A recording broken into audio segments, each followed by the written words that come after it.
So my name is Ajamu, and I'm a fine art photographer, and I'm Black LGBT archivist and a cultural mischief maker. So, what led you into the art slash photography world? What was it that drew you there originally? Well, I am kind of I left school and I'm catering, I'm painting and decorating, I'm landscape gardening, and I'm 1984. I got into writing, and I am created.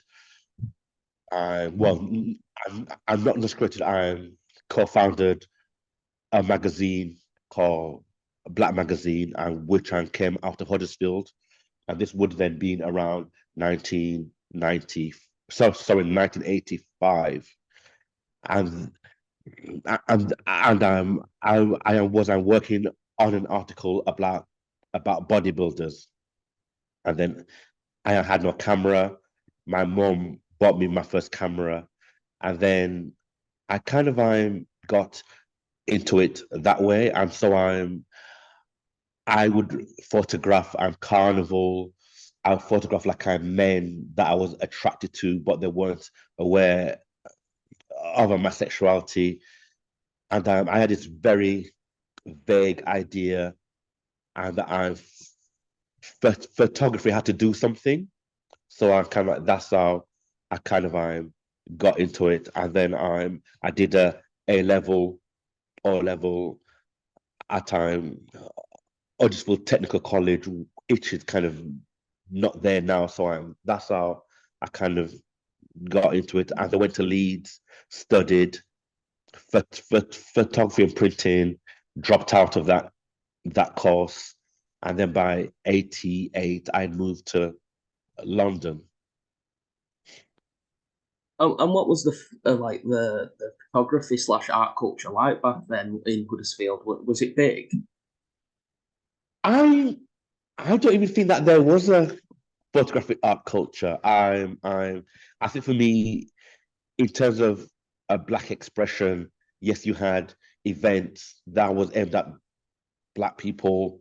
Um, however, queer was ever part of that conversation, and there are very few queer spaces. Black was never part of that conversation, and so basically, I was kind of like stuck. And so I am my escape was I'm looking at magazines and that came out of London. I either looked towards Leeds because of what was happening because there was more happening Mm. around those two things. So I'm that's kind of my memories is that there wasn't a lot happening around creativity that time includes a diverse range of people. Mm. So has that been an important part of your work, making sure to hone in on that black LGBTQ and bring them together?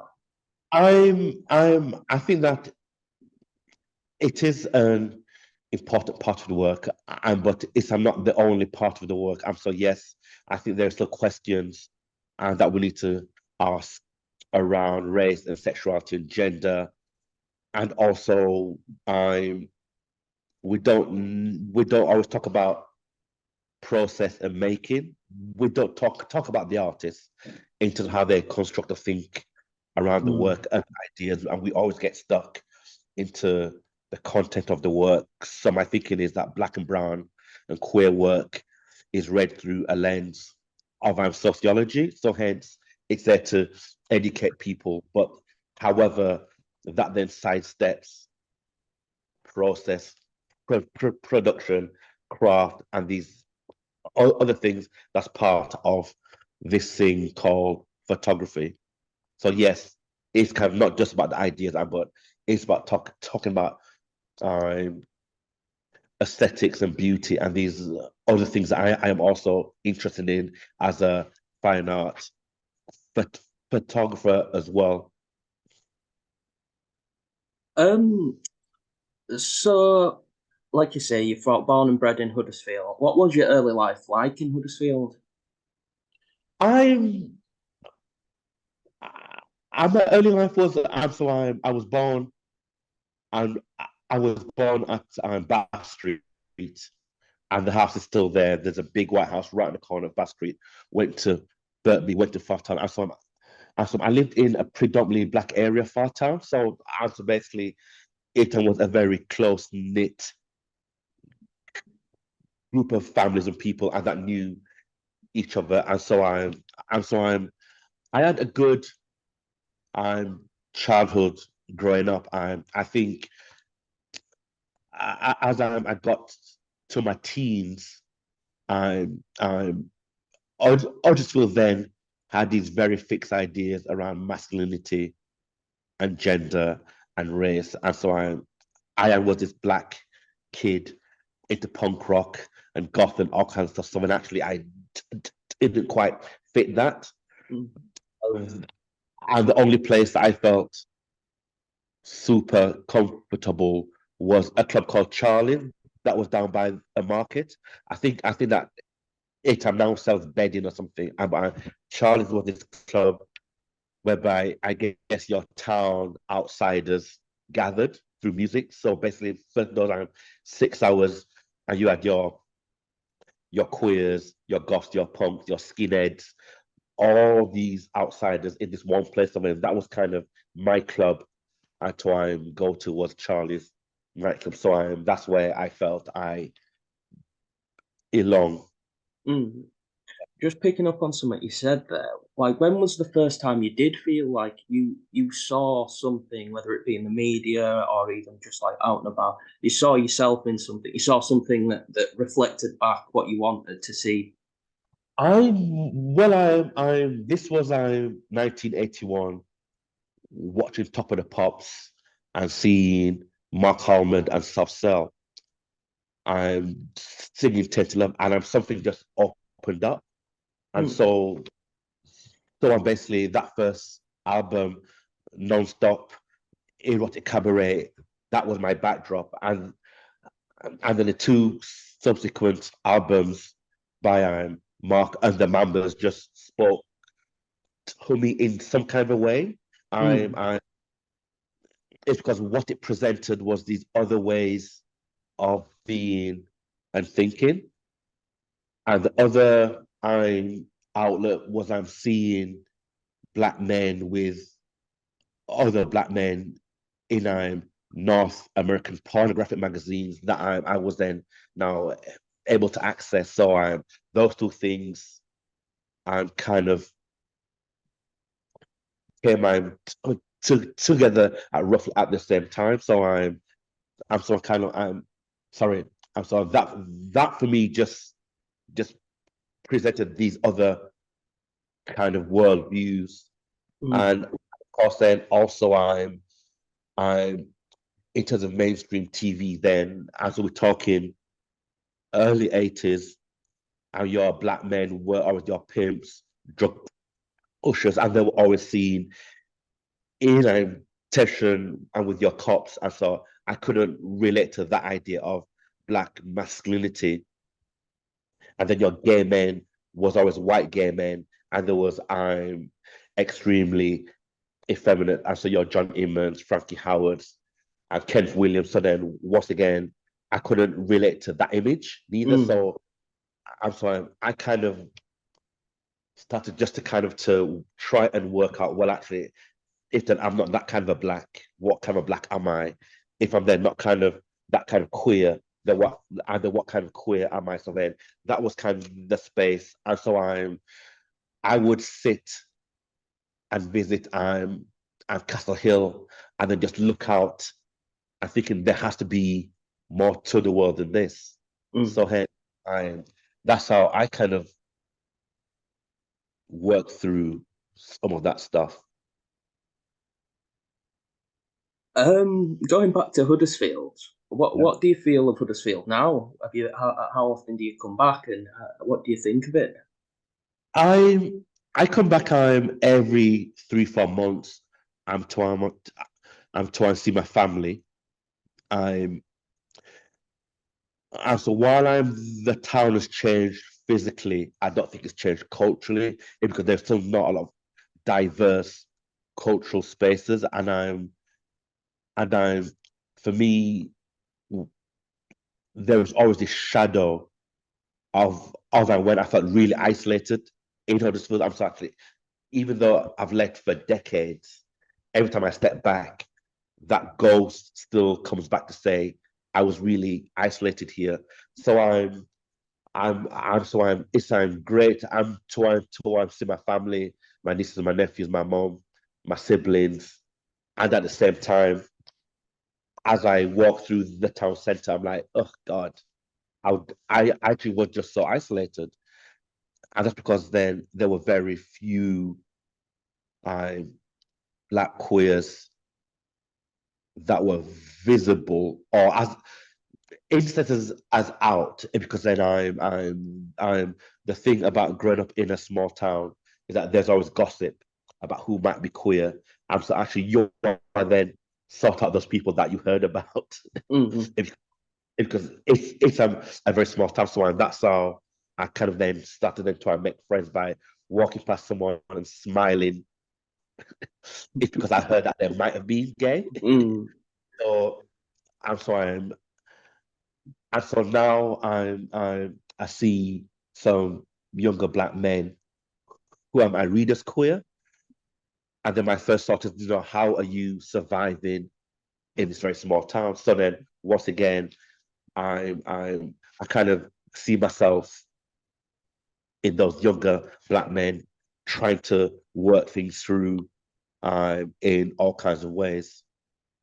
So when you were looking for like socialization and being able to be with someone else, you were basically having to guess, and then even then you was dealing with the fact that it still might not be true. Precisely. And so I used to frequent the Gemini Club. And so once again, and there was only like 2, 3 black men there. And so then once again, that's kind of how you kind of made super fast friends. And so actually, I think that we came together is because we were maybe isolated first and foremost, and they're not necessarily finding attraction, but the sense of I am That here to, community. yeah, yeah. Um, what things in your early life shaped you into who you are now I I think kind of what has shaped me. I think first and foremost, I think was that my mother and my siblings always allowed me to be myself. And so actually, while I was a punk and a goth and a new romantic walking around with eyeliner, mascara, and frilly boots and frilly shirts, they never once shared me about that. It was always people outside of that that had something to say. I think kind of that kind of shaped me. Just that's come from a very tight knit and Jamaican family, then? and that's what kind of like shaped me. And then the sense of I'm I'm and my mother, I would always support everything that I did, even though she knew that it's a phase. I will be out of this in 2, 3 weeks, but she still kind of did that kind of work. So hence, kind of that's what I'm informed me. And so my work as an activist, is to still try to create this sort of family. Not, I'm actually not a fan of a word community as such, but I rather family does something else. So hence, that's what I can still take and still work with. Is this idea of creating a tight knit family. What's the thing you're most proud of in your career so far? There is too much things to say. I I think one of the first things that I was proud of was my first large one-person show at Huddersfield Art Gallery in 1994. And so I'm I would sit in the piazza, me and my friends, and this time was the 80s. And so I would say, one day I will show work here, just one day. And so that for me was kind of the moment, I think was the first major thing that I was proud of in terms of my practice. And I guess kind of and then my school friends that I then went to school with kind of came, saw this work, and they're going, what the hell is going on in your head? It was actually, my worldview was just radically different. Mm. And I think so I said to people that I was born in Huddersfield, but made in London, because then London had the space for me to release these ideas that I was thinking about. I try and be around people that I was thinking about a whole range of ideas a lot more critically. But then actually a lot of those early thoughts came out of being in Huddersfield, and that one person show kind of just pulled some of my thinking then into the center of my hometown. What was that transition from Huddersfield to London like? I would say that in London. I was able. Well, I actually moved to our Leeds first because our Leeds is a lot larger. Mm. I'm more diverse. I I I was able to breathe in London. I'm I know just more space to think, to play. I was able to I I was also able to reinvent myself in London. I was able to um, imagine myself as an artist in London. And so the seeds came out of Huddersfield, but London just allowed me to go, okay, I am now an artist. And so and for me then that could have only have taken place in London is because this country is quite small as well. So actually I'm lots of us migrate to London from a lot of the small towns just to reimagine, extend families, meet people that we will not have met. Yes, so that was my transition, and so I'm in 1987. I came to the first. Well, actually, technically, it might not be the first National Black Gamers Conference because that's now questionable because we have known that a group of Black men met in 1981 in Huddersfield as part of the Gay Pride event, and that came to Huddersfield in 81. However, 1987, the Black Gay Men's Conference, for me, then just changed my worldview because then I was now able to marry race and sexuality, and they just crisscrossed. Because I'm up until that point, those two things was extremely separate. And then 88, I'm moving to London because then I found a queer family. So when you left Huddersfield and went to Leeds and London, would someone who knew you back then, 5 years later, how much would they have seen you change? Like, oh, sorry, would they be able to recognise you really? Was that change from when you was in Huddersfield to now in London? Was it that drastic that people wouldn't have been able to recognise you? I think that I think that people would have recognized me. I think that they might not recognize my thinking around I'm being Black, being queer, being an artist, I'm being an archivist, being a queer historian. I think that I don't think that people would recognize unless you're part of those conversations. And I think because then also a lot of my work and thinking doesn't just exist in terms of London. My work is now taught stateside in terms of those Black queer courses. And so actually, I think that the reach of this small boy from Huddersfield had just gone, international. And so once again, I don't think that people will get that.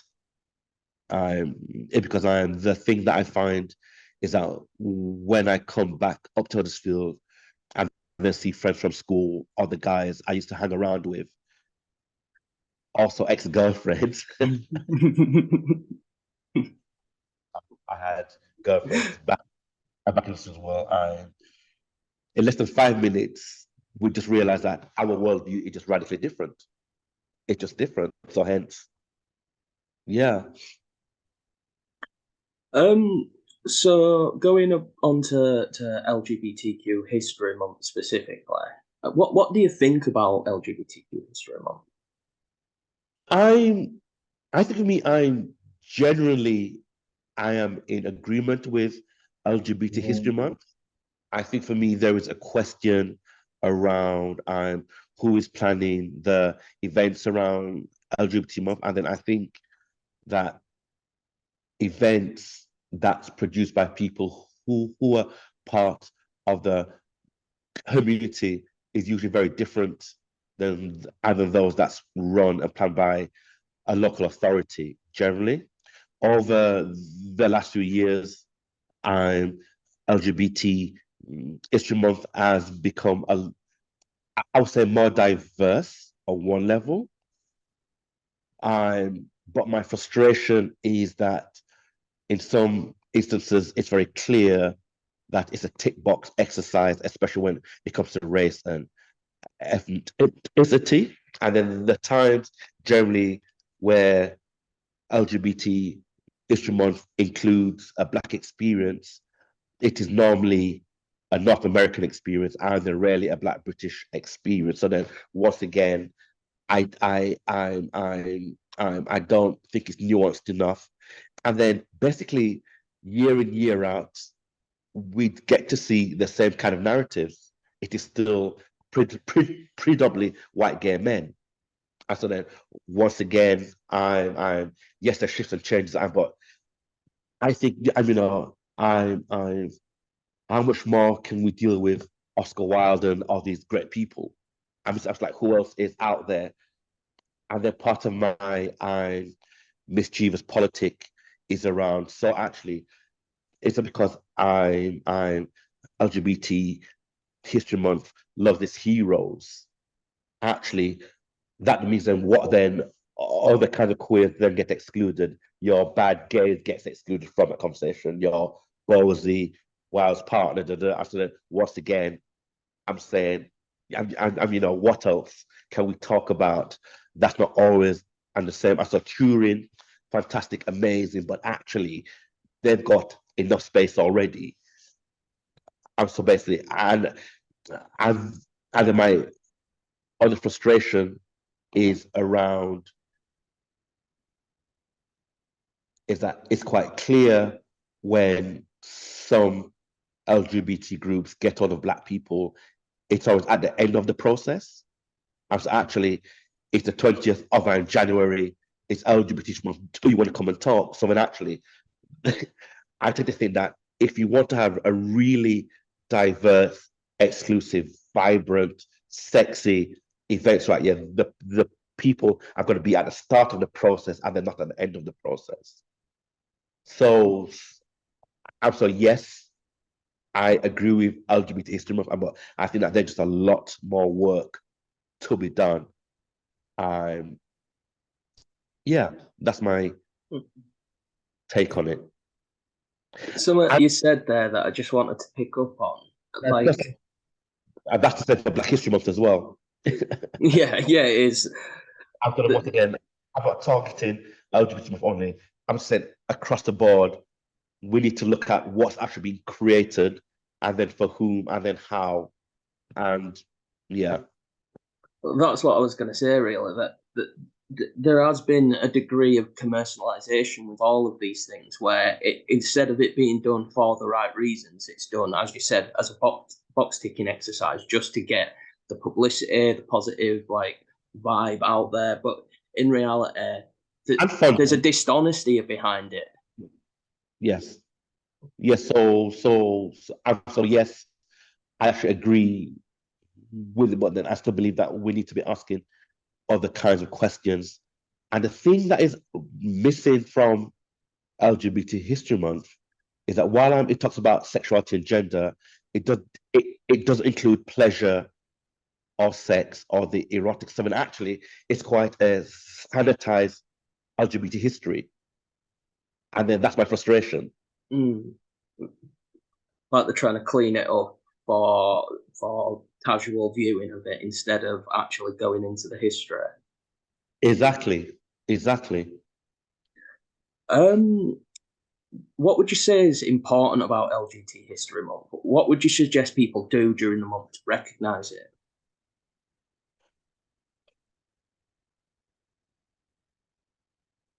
I think first and foremost, people who are planning events need to engage with a diverse group of people way before LGBT History Month. That's the first thing I think, and that needs to be done. I think that there needs to be a whole range of events. And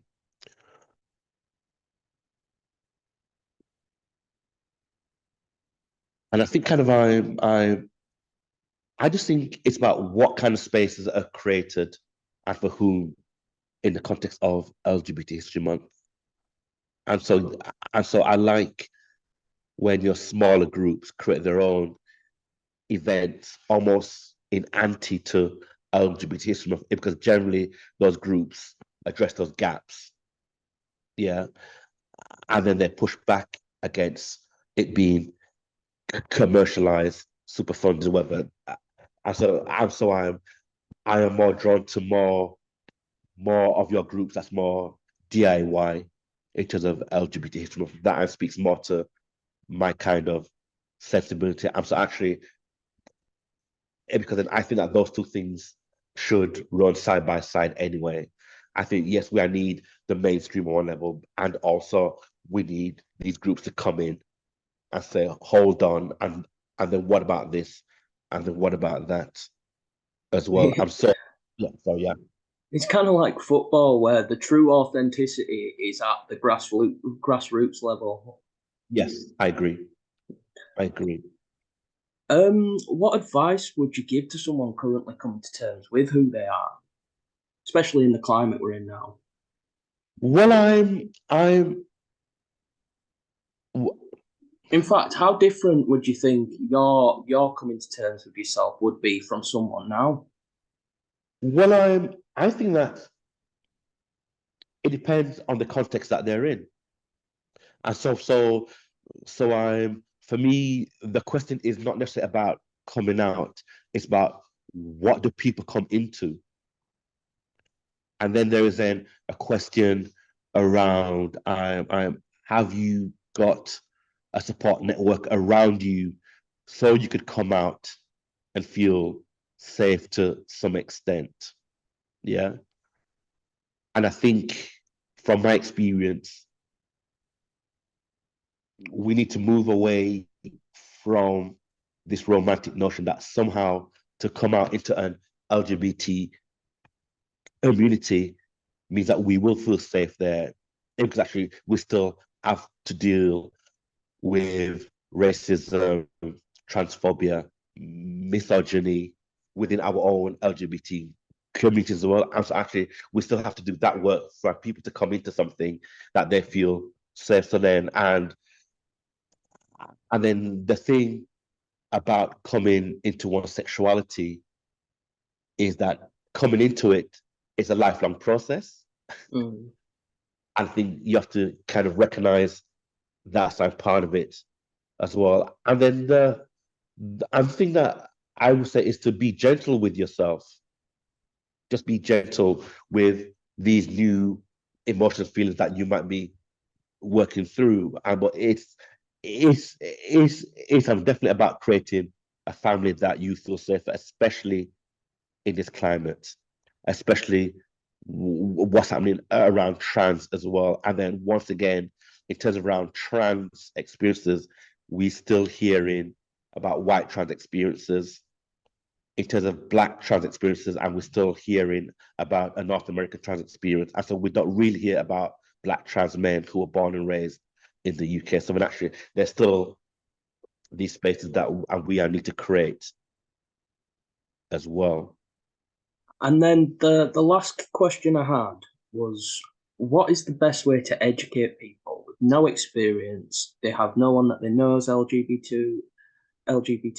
Like, how do you reach someone who's not who has zero context for anything? Well, I tend to think that I don't necessarily buy the argument. I think that people have their experience of treating people like human beings. I thought that once there is a danger of saying it's because someone's black, because someone's LGBT over, somehow it's different. I'm saying actually, how do you want to be treated? And so I think that we have to get back to it on that simple level. People do have the contexts in terms of how to treat people, and people do have a context in terms of how they want to be treated. Being LGBT should be no different. Oh, that's a wonderful answer. That a really good answer. Yeah. Well, thanks. Is there anything else you'd like to talk about? Is there anything else you'd like to mention? I'm I think that my premise for lots of my work is how do we talk about LGBT that includes Black, that includes other groups of people, that doesn't always start from a deficit paradigm. I think far too often a lot of the work is locked into a certain kind of narrative. And I think we need to kind of look at other ways that we are also in the world. And I think there is also a danger if we only look through our life lens through this I'm social identity formation, because actually we're us, we're creators, we're punk rockers, we're goths also, and then every one of those identities should be just as important. As actually we need to move away from these hierarchies that we've created, well, it's race, sexuality, gender. I'm saying, well, actually, there is a lot more to folks than that, LGBT or not. Mm. So then, once again, that's what we should be looking at, celebrating as well. Because basically, for I think that for me, it's a question around how do we not think about sameness, but it's how we truly celebrate difference. Mm. And that also includes amongst LGBT people, Black people, mainstream people. It's how do we actually celebrate this thing called difference? That's where the work is. Mm. It's almost Uh, as if we're concentrated too much on what people are instead of just the fact that we are all people. precisely, precisely. Yeah. Well, this has been a really